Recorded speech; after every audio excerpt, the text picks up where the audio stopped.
한때 세계적인 베스트셀러가 되었던 책으로 젊은 사람들에게 큰 반향을 얻었던 소설이 있습니다.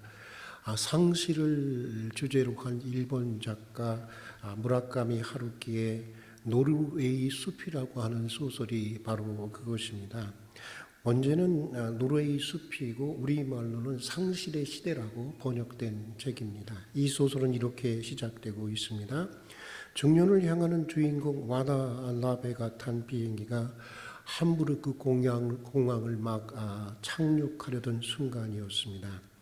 기내에서는 비틀즈의 노르웨이 숲이라는 노래가 감미롭게 울려 퍼지고 있었습니다. 그 노래는 이미 오래전에 고인이 된 주인공의 젊은 시절 애인이었던 이 나호코가 매우 좋아하던 노래였습니다. 노래를 듣는 순간 주인공은 18년 전에 아픈 기억들이 되살아나기 시작합니다. 이제까지 살아오는 길목에서 잃어버렸던 수많은 것들, 잃어버린 시간, 이미 죽었거나 멀어져 간 사람들, 이젠 돌이킬 수 없는 지난 시절에 잘못해 왔던 많은 일들, 한마디로 상실의 아픔을 그린 소설입니다. 그런데 생각해 보면 소설만 그런 것이 아닙니다. 사람은 누구나 다 크고 작은 상실의 아픔을 경험하고 상실의 아픔을 안고 또 경험하면서 살아가는 것입니다. 그리고 그 상실은 우리에게 아픔을 주기도 하고 상처를 주기도 하지만 그 아픔과 상처를 통해서 때로는 우리를 성장시키고 성숙시키기도 하는 것입니다. 건강을 상실하고 나면 건강의 소중함이 무엇인지를 압니다. 저는 정말 좀 늦은 감이 있지만 건강의 소중함이 얼마나 귀한 것인지를 아주 매 순간 느끼고 있습니다. 젊음을 상실하고 나면 젊음의 소중함을 알게 되는 것이고, 사랑하는 이를 잃고 나면 곁에 있을 때는 잘 몰랐는데 사랑하는 이의 소중함을 깨닫게 되는 것입니다.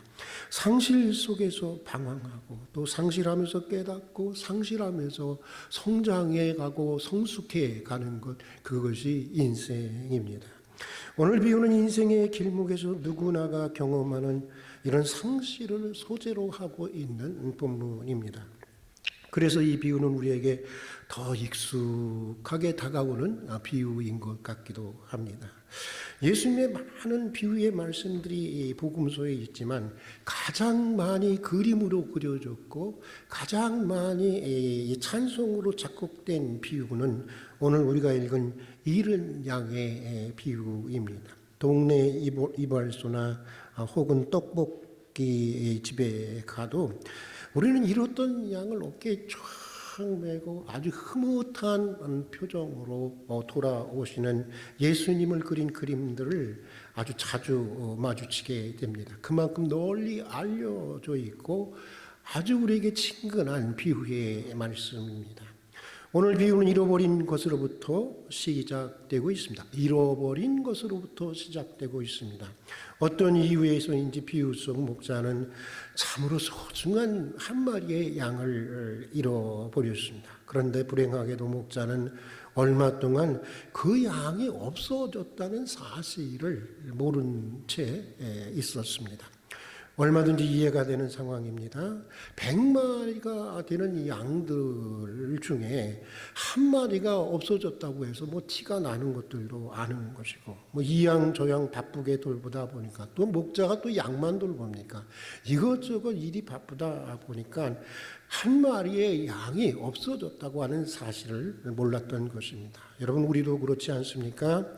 일상이 바쁘고 분주하다 보니까 때로는 내가 무엇을 잃고 사는지, 내가 찾아야 할 것이 무엇인지조차 아직 생각조차 하지 못하고 지나칠 때가 많이 있습니다. 오늘 비유 속에 나오는 목자도 그랬던 것입니다. 그러나 목자는 그런 와중에서도 어느 순간인가 아주 중요한 질문 하나를 떠올렸습니다. 양들이 모두 잘 있나? 얘들이 모두 잘 제자리에서 잘 안정히 있나? 그리고 바쁜 일손을 멈추고 하나하나 양들을 점검하는 시간을 가졌습니다. 그러다가 목자는 한 마리의 양을 상실했다고 하는 사실을 자각하게 됩니다. 그리고 그 상실에 대한 자각으로부터 이 이야기는 잃은 것에서 찾는 것으로, 상실의 슬픔으로부터 다시 찾는 기쁨으로 극적인 반전을 보여주고 있습니다. 여러분, 인생의 반전도 그런 것 같습니다. 먼저 인생의 반전이 있기 위해서는 상실에 대한 극적인 자각이 있어야 하는 것입니다. 인생의 반전은 언제나 상실에 대한 깊고도 아주 충격적인 자각으로부터 오는 것이기 때문인 것입니다. 누가복음 15장에 나오는 탕자의 비유는 그것을 말해주고 있습니다. 이 탕자의 삶 속에는 아버지가 없었습니다. 집에 있을 때에도 없었고, 또 아버지의 유산을 받아서 먼 나라로 갔을 때에도 그의 삶 속에는 아버지의 존재가 없었습니다.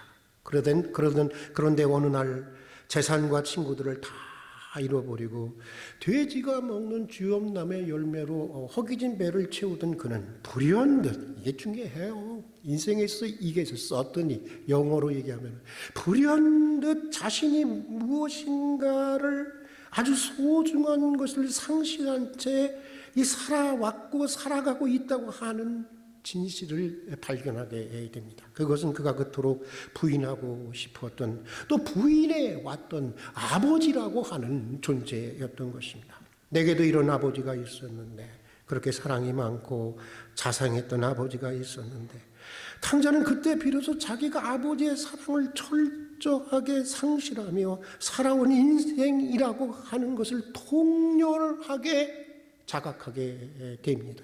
분명히 집이 있었습니다. 분명히 그에게는 가족이 있었습니다. 집 없이 가족 없이 살아온 인생이라고 하는 사실을 깨닫게 되는 것입니다. 그리고 그 순간부터 그의 인생에는 극적인 반전이 일어나기 시작합니다. 아버지께로 돌아갑니다. 아버지의 품에 안깁니다. 잃어버렸던 모든 것들을 다시 되찾습니다. 그리고 무엇보다 귀한 것은 아들로서의 자기 자신, 상실하며 살아왔던 자기 자신을 찾게 되었다고 하는 것입니다. 상실에 대한 자각으로부터 예기치 않았던 전혀 새로운 축복의 인생이 전개되게 되었던 것입니다. 그러고 보면 여러분, 진짜 문제는 상실이 아닙니다. 사실 누구나 다 우리는 부족해서 다 누구나 다 이러지 말았을 걸, 그때 그러지 않았으면 좋았을 걸, 다 상실을 경험하면서 살아갑니다. 물론 그런 상실의 경험이 없으면 조금 덜 하면 좋겠지만, 그래서 상실도 문제가 되겠지만, 근본적으로는 상실에 대한 자각이 있느냐 없느냐, 상실에 대한 얼마나 큰 자각이 있느냐 없느냐가 진짜 문제인 것입니다. 그리고 그 상실에 대한 자각은 비유 속 목자처럼 잠시 하던 일을 멈추고, 다 잘 있나? 제자리에 있나? 있어야 할 자리에 있나? 다들 안녕한가? 아주 단순하면서도 가장 근원적인 질문으로부터 시작되게 되는 것입니다. 설교를 시작하면서 소개한 소설의 마지막 부분에는 이런 인상 깊은 장면이 나옵니다. 주인공은 연인 레이코와 밤새 사랑을 나누고 그 다음날 아침에 헤어집니다. 이 소설은 그래서 젊은이들의 크게 반향을 얻었던 이유는 젊은 시대의 이런 그 생활 태도, 삶의 태도, 연인 관계를 잘 반영하고 있기 때문입니다. 만나고 헤어지고, 우리는 한번 헤어지면 1년, 2년, 아니 평생을 가슴앓이 하면서 살아가는 경우도 있는데, 요즘들은 좀 그러지는 않은 것 같아요. 만나고 헤어지고. 이것이 주인공의 일상적인 삶이었습니다. 그런데 주인공은 홀로 있다는 것이 너무나 견딜 수 없어서 지금 막 헤어졌음에도 불구하고 그동안 소원했던 다른 여자친구 미도리에게 다시 전화를 겁니다. 그리고 이렇게 고백을 합니다. 온 세상에 너 말고 내가 원하는 것은 없어. 너와 만나고 싶고 다시 시작하고 싶어. 입에 침도 안 마르고 안 바르고. 예. 그러나 그것이 진실이 아니라고 하는 것은 그 자신이 누구보다도 잘 알고 있었던 것입니다. 그는 다만 그냥 홀로 있다고 하는 그 외로움이 싫었을 뿐이었습니다. 그러나 미도리는 그 말을 진실인 줄 알고 참 멍청하죠. 자기 지금 어디에 있는 거야? 라고 묻습니다. 그러자 갑자기 주인공은 대답을 하지 못합니다. 난 지금 정말 어디에 있는 것일까? 정말 어디에 있는 것일까? 그 미도리가 자기에게 향했던 그 질문을 되뇌이면서 그는 지금까지 불현듯 가장 소중한 자기 자신을 상실하며 살아왔다고 하는 사실을 자각하게 되는 것입니다. 여러분, 정말 우리는 지금 어디에 있는 것일까요? 여러분은 지금 어디에 있습니까? 부모로서, 자녀로서, 형제 자매로서, 또 친구로서, 또 직장인으로서, 또 교회 직분자로서, 목사로서, 장로로서, 권사로서, 또 찬양대, 또 교사로서, 무엇보다 하나님의 아들의 죽음을 통해 구원을 받았다고 하는 한 그리스도인으로서 당신은 지금 어디에 계십니까? 아니, 어디에서 어떤 모습으로 당신은 있어야 하는 것입니까? 자기 실존에 대한 이 근원적인 질문으로부터 상실에 대한 자각이 시작되고 인생의 극적인 반전이 시작되게 되는 것입니다. 어느 교회에서 청년부 목회를 담당할 때였습니다. 제가 한번 간증한 적도 있었는데요. 저는 그때 생일 맞이하는 청년들에게 당시 제가 돈이 있는 것도 아니고 가난한 목사니까 당시 8,000원짜리, 20년 전이죠. 8,000원짜리, 그렇게 싼 것만은 아니에요. 8,000원짜리 아주 가장 크고 그래도 괜찮은 쌈박한 머그컵 하나씩을 선물해 주었습니다. 그리고는 이런 카드를 정성껏 정말 제 마음을 담아서 써서 보냈습니다. 누구누구야, 맞춤표만 찍으려고 정신없이 달려가는 인생이 아니라 이 머그컵 한 잔의 커피를 즐길 수 있을 만큼의 쉼표도 있고 물음표도 있고 느낌표도 있는 그런 인생이 되기를 기도한다. 그렇게 써서 보냈어요. 결코 싸구려 선물을 그럴듯한 말로 포장하려고 한 것이 아니었습니다. 저는 정말 우리 청년들이 가급적 남보다 빨리 마침표를 찍으려고 달려가는 그런 앞만 보고 달려가는 인생이 아니라 하나님과 세계와 또 역사와 자기 자신에 대해서 정말 근원적인 것에 대해서 진지하게 묻고 고민하고 때로는 헤매고 또 느낄 수 있는 그런 하나님의 사람들로 자라기를 바랐기 때문이었습니다. 여러분 정말 그래야 하는 것 아니겠습니까? 그저 앞만 보고 마침표만 찍으려고 달려갈 일이 아닌 것입니다. 누구 해민 스님인가요? 그분이 쓰신 책에도 그런 게 있지만 멈추어 서서, 이 모든 종교는 이걸 굉장히 소중히 여깁니다. 멈추어 서서 하나님 앞에서 자신의 인생을 되돌아볼 수 있는, 자신을 깊이 성찰할 수 있는 쉼표가 있어야 하는 것입니다. 내가 지금 무엇을 상실하며 살아가고 있는지 물음표도 있어야 하는 것입니다. 그리고 그 상실의 깊이를 아파할 줄 아는 느낌표도 있어야 하는 것입니다. 그런데 많은 사람들이 물음표까지는 있는데 상실을 아파할 수 있는 느낌표가 없는 사람들이 너무너무 많이 있어요. 그러니까 상실한 거 알아도 그냥 지나가는 거예요. 늘 입에 부족하다 달고 살면서도 늘 부족한 채로 그냥 그럭저럭 살아가는 것입니다. 여러분 정말 저는 요즘에 이렇게 소위 이 한국의 엘리트들이라는 사람들, 사법고시니 행정고시니 외무고시니 무슨 요즘엔 임용고시니 또 뭐 의사 고시니 뭐 그런 고시에 합격한 한국의 뭐 최고의 엘리트들이 사람들의 이 사고의 수준들을 보면 여러분은 어떻게 모르겠는데 난 한심하기 짝이 없어요. 야, 저런 사람들이 한국의 엘리트라고 불렸는가? 이런 생각이 듭니다.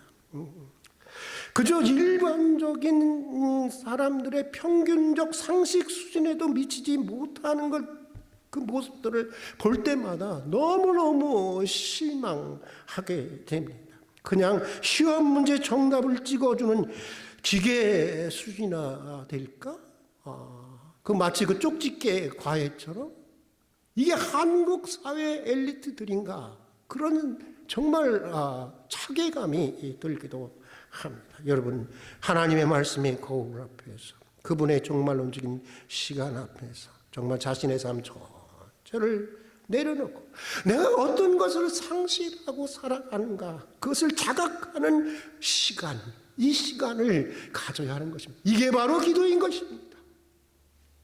이것이 바로 예배인 것입니다. 이것이 오늘 우리들이 드리는 주일 예배여야 하는 것입니다. 오늘 우리 그리스도인들의 문제는요, 뭔지 아세요? 기도도 해요, 예배도 드려요, 주일도 지켜요. 그런데 뭐가 문제 아세요? 상실에 대한 충격적인 자각이 없다고 하는 것입니다. 각성이 없다는 것입니다. 깊은 자각이 있어야 하는 것이고 정말 충격적으로 다가오는, 마치 이렇게 수도를 하고 있는 사람들의 머리를 그냥 죽비로 내려치는 것 같은 그런 충격적인 각성이 있어야 하는 것입니다. 특별히 대체될 수 없는, 대신할 수 없는 상실이 무엇인가를 자각하고 각성하고 다시 찾으려고 해야 하는 것입니다. 여러분, 상실이라고 해서 있잖아요. 다 같은 상실이 아니에요. 오히려 상실에서 좋은 것들이 있죠. 그렇지 않습니까? 사랑 관계도 그래요. 다 뭐 이렇게 좋은 것만은 아니에요. 꼭 상실해야만 하는 그런 관계들도 있는 거예요. 예, 상실에서 좋은 것들도 있습니다. 또 비록 아쉽지만 얼마든지 다른 것으로 대체할 수 있는 그런 상실들도 있습니다. 그런가 하면 결코 대치될 수 없는 상실이 있습니다. 찾을 수만 있다면 어떻게 하는지 반드시 찾아내야만 하는 그런 상실도 있는 것입니다. 중세시대 교황청의 주교들이 모여서 당시 최고의 석학이었던 수도사 도미니코 회의 수도사 토마스 아퀴나스에게 이런 자랑을 했어요. 너는 지적으로 뛰어나지만 야 한번 봐라. 이런 얘기를 했어요. 그 옛날 베드로와 요한 사도는 은과 금은 내게 없다고 했지만 선생 보시오. 지금 우리에게 이렇게 은과 금이 많지 않소? 하고 자랑을 했습니다. 그러자 도미니코 수도사인 토마스 아퀴나스는 이렇게 대답을 했습니다. 그렇습니다. 참 많네요. 정말 분명히 우리에게는 그 옛 사도들이 가지지 못한 은과 금이 넘치고 있네요. 그러나 우리에게는 그 옛날 사도들이 가지고 있었던 그리스도는 없지 않습니까? 그리스도는 없지 않습니까? 여러분, 은과 금은 그것은 얼마든지 다른 것으로 대체 가능한 것입니다. 그렇죠? 뭐 진주로도 하도 되고, 그럼 다이아몬드로 하도 되고, 얼마든지 다른 것으로도 가능한 것입니다. 그러나 교회에 또 그리스도인의 존재의 근거이고 기반인 그리스도를 상실한다고 하는 것은 무엇으로도 대체할 수 없는 상실인 것입니다. 반드시 다시 찾아내야만 하는, 반드시 다시 찾아내야만 하는 상실, 그것이 바로 그리스도에 대한 상실인 것입니다. 오늘 비유 가운데 나오는 이런 양 한 마리는 목자에게 바로 그런 종류의 상실이었습니다. 어떤 것으로도 대치될 수 없는 상실이었습니다. 어떤 이유에서인지 모르지만 목자에게서 그 양은 좀 과하다 싶을 정도로 그냥 하나라고 하는 숫자로 말할 수 있는 양이 아니었어요. 그냥 100마리 중에 한 마리가 아니었어요. 그 양은 목자의 인생이었습니다. 그 양은 목자의 생명과 같았습니다. 결코 다른 양으로 대체될 수 없는 이 양이었습니다. 그 양이 없이는 남은 아홉 마리의 양들도 다른 아무 의미가 없었습니다. 그래서 이 목자는 99마리를 내버려 두고 이거 99마리 다 나가 또 도망가면 어떡해? 길 잃어버리면 어떡해? 좀 과격한 행동 아닙니까? 목자는 99마리를 그냥 내버려 두고 길 잃은 그 문제의 양을 찾아 나서는, 그것도 문제가 많은 양을 찾아 나서는 모험을 감행했던 것입니다. 목자에게서 그 양의 상실은 무엇으로도 대체할 수 없는 상실이었기 때문입니다. 여러분, 모든 것들이 이제는 사람들마저도 상품적인 가치로 환원되고 있는, 그렇죠? 요즘엔 보면요, 여러분 솔직히 어때요? 저 사람 얼마짜리, 저 사람은 얼마짜리. 대부분 세상 사람들의 관계는 그렇습니다. 그거 너무 이상하게 여기지 마세요. 예. 그거 모르면 우리가 좀 나이브한 거예요. 아주 유치한 거예요. 아직 세상을 잘 모르는 거예요. 오늘 우리가 사는 시대가 실용주의 세대라고 하지 않습니까? 오늘 우리가 사는 시대는요, 모든 것, 심지어 사람들마저도 상품적인 가치로 환원하는, 가격으로 환원하는, 계산하는 그런 세대라는 것입니다. 여러분, 교회에서도 그런 경우 있는 경우 있습니다. 그러면 안 돼요. 절대로 안 되지만, 저 사람은 헌금 얼마짜리, 저 사람은 얼마짜리, 예? 여러분, 이렇게 그런 상품적인 가치로 환원한다고 계산되는 여러분 세상에서 오늘 우리 그리스도인들에게, 오늘 우리 교회들에게 여러분, 정말 있어야 하는 자각은 오늘 비유 속 목자의 자각, 바로 그것입니다. 여기에 예수님 영성의 핵심이 놓여 있는 것입니다. 교회의 영성의 핵심이 놓여 있는 것입니다. 우리 따라서 합시다. 하나는 단순한 숫자로서의 하나가 아니다.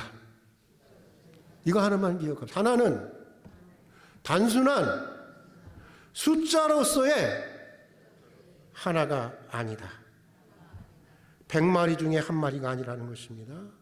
사회적인 조직 속에서, 또 교회 조직 속에서 소비되어 가다가 그 기능을 다 하고 나면 언제든지 다른 부품으로 갈아치우면 되는 그런 하나가 아니라고 하는 것입니다. 한국교회 많은 부교역자들이 사실은 이렇게 취급당하고 있어요. 한국교회 목사들, 부교역자들 뭐라고 하는지 아세요? 부목이라고 해요. 담임 목사님, 부목사님 이렇게 하는데, 그런데 그 부목이라는 뜻을 부목달은 어떻게 받아들이고 있는지 아세요? 여기다 대는 부목이라는 거죠. 아시죠? 어떤 부목인지. 그래서 이거 다 나오면 갖다 버리는 거예요. 제가 늘 후배들한테 얘기합니다. 그냥 쓰다가 버림받지 말아라. 열심히 부목대 공부하거라. 한국교회가 그렇습니다, 여러분. 정말 사회적인 조직 속에서 소비되어 가다가 그 기능을 다 하고 나면 언제든지 다른 부품으로 갈아치우는 그 하나가 아니라고 하는 것입니다. 목자의 인생의 전부를 걸고, 99마리 양들의 전체 운명을 걸고 반드시 찾아야 하고 돌봐야 하고 지켜야 하는 하나라고 하는 것입니다. 그 하나가 서로 길 잃은 양처럼, 이놈이 좋은 양입니까? 여러분, 길 잃은 양이 좋은 양이에요? 뭔가 문제가 많으니까 얘가 길을 잃은 거 아니겠어요? 예? 문제가 많은 양임에도 불구하고, 그 양은 단순히 하나의 숫자로서의 하나의 양이 아니라고 하는 것입니다. 구리 두레교회를 섬기던 어느 날이었습니다. 담임 목사님이신 김진호 목사님과 교역자들이 모여서 이야기를 나누던 중에 김 목사님께서 이런 말씀을 하셨어요. 내가 지금까지 목회했던 세월을 되돌아보면, 제가 이때는 여기 이 교회 오리라는 생각도 하지 못했죠. 우리 교회 오리라고 하는. 내가 지금까지 목회했던 세월을 되돌아보면 그래도 청계천 시절이 가장 목사다운 목사였던 것 같아. 이런 말씀을 하셨어요. 그때 나는 유명하지도 않았고 유명해지려고도 하지 않았어. 사실 그냥 죽으려고 들어갔지. 한 영혼 가난한 사람들과 그냥 함께 살다가 죽으려고 들어간 거야. 이제 내 목회 4년 정도 남았는데 그때 생각 많이 하네. 이젠 정치 다 손 떼고 청계철 시절처럼 한 영혼 정말 목숨을 걸고 사랑하며 목회하다가 은퇴하고 싶어. 이런 얘기를 들었습니다. 목사님의 고백을 들으면서 우리 활빈교회가 바로 창립자들의 그런 고백의 기초 위에 세워진 교회라고 하는 것을 알게 되었습니다. 한 영혼 비록 사회에서는 소망이 없이 여겨지고 쓰레기처럼 버려진 취급되는 영혼이라도 내 인생 전체를 걸어보고 교회 전체의 운명을 걸고 한 생명의 가치가 그 어떤 것보다 소중하다고 하는 것을 보여줘온 역사, 삶으로 살아낸 역사, 그것이 활빈교회의 역사라고 하는 것을 알게 되었습니다. 그런 교회였기에 작은 시골 교회임에도 불구하고 한국 교계를 넘어서 우리 사회 전체의 희망의 빛이 되었던 것이고, 어두운 한때 어두운 시대의 양심을 깨우는 여러분 교회가 되었던 것입니다. 여러분, 상실의 내용들은 개인적으로 다 다를 수 있습니다. 그러나 우리가 활빈교회의 교인들이라고 한다면, 적어도 활빈교회의 교인들이라고 한다면 다 함께 공유해야만 하는 상실에 대한 공통적인 자각이 있어야 하는 것입니다. 그것이 무엇일까요? 오늘 비유 속에 나오는 목자의 자각, 바로 그것입니다. 하나는 그냥 하나가 아니라고 하는 것입니다. 숫자로 계산될 수 없는 하나라고 하는 것입니다. 99을 버려두고라도 꼭 다시 찾아야 하는 하나라는 것입니다. 내 인생 전체를 걸고 교회의 운명 전체를 걸고서라도 다시 찾아야 할 만한 가치가 있는, 그렇게 가치가 있는 하나라고 하는 것입니다. 누가? 당신이, 내가. 꼭 너여야 하고, 꼭 김종길 장로님이어야 하고, 꼭 김순식 우리 어르신이어야 하고, 꼭 서영범이어야 하고, 꼭 그 사람이어야 하고, 꼭 그 영혼이어야 한다는 것입니다. 결코 다른 이들로 대치될 수 없다는 자각, 바로 그것입니다. 그것이 우리가 함께 공유해야 할, 활빈교회가 함께 공유해야 할 상실에 대한 자각인 것입니다. 사랑하는 교우 여러분, 한 번 길을 잃은 양은 스스로 힘으로 결코 다시 길을 찾아 돌아올 수 없다는 것입니다. 여러분, 당신은 꼭 양 같아. 이럴 때 여러분은 저놈이 나를 욕하는구나, 이렇게 생각하면 돼. 알겠어요? 양처럼 고약한 동물이 없는 겁니다. 멍청하게도 또 그렇게 멍청한 동물이 없는 거예요. 길을 잃고 돌아올 수 없다는 것입니다. 그래서 목자가 찾아 나서야만 하는 것이에요. 무슨 이유에서든지 믿음의 길에서 떠난 영혼들, 그리고 애초부터 하나님을 상실하고 살아가는 양들을 우리가 찾아 나서야 하는 이유가 바로 여기에 있는 것입니다. 비유 속 목자처럼 기다리기만 하는 오만한 자리를 털고 일어나십시다. 기다리기만 하고 있잖아. 왜 안 와? 왜 이렇게 비었어? 하나님, 이 전이 꽉꽉 채워주게 해주세요. 그리고 앉아서 기다리기만 하잖아요.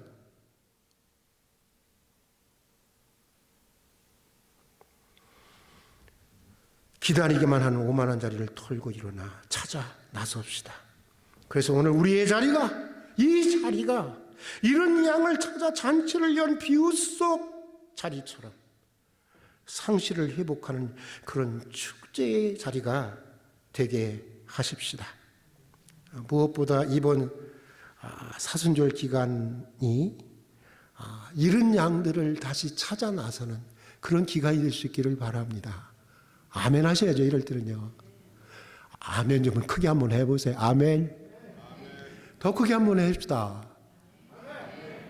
아유, 악을 쓰시네요. 예. 그래요. 주님이 얼마나 우리를 찾으려고 헤매셨어요. 그거 아세요? 주님이 저를 목회자로 만들기까지 얼마나 헤맸는지 아세요? 여러분, 먼저 내 가족부터, 그리고 교회를 나오시다가 믿음의 생활을 그만두신 분들로부터 시작해 보십시다. 같이 기도하겠습니다. 일상의 분주함을 떠나 하나님의 말씀 앞에서 내가 무엇을 잊고 살아가는지 정말 진지하게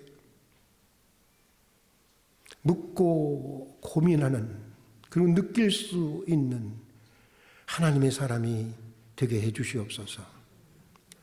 마침표만 있는 인생이 아니라 쉼표도 있고 물음표도 있고 느낌표도 있는 인생이 되게 해 주시옵소서. 잃어버린 소중한 것들, 아니 잃어버린지도 모르고 살아왔던 소중한 것들을 다시 생각해 볼 수 있게 해주시고 꼭 다시 찾게 해 주시옵소서. 무엇보다 한 영혼의 소중함을 알고 기다리기만 하는 오만한 자세를 버리고 들로, 산으로, 시냇가로, 강가로 찾아 나서게 해 주시옵소서. 주님이 우리를 그렇게 해서 찾았던 것처럼 우리도 그렇게 찾게 해 주시옵소서.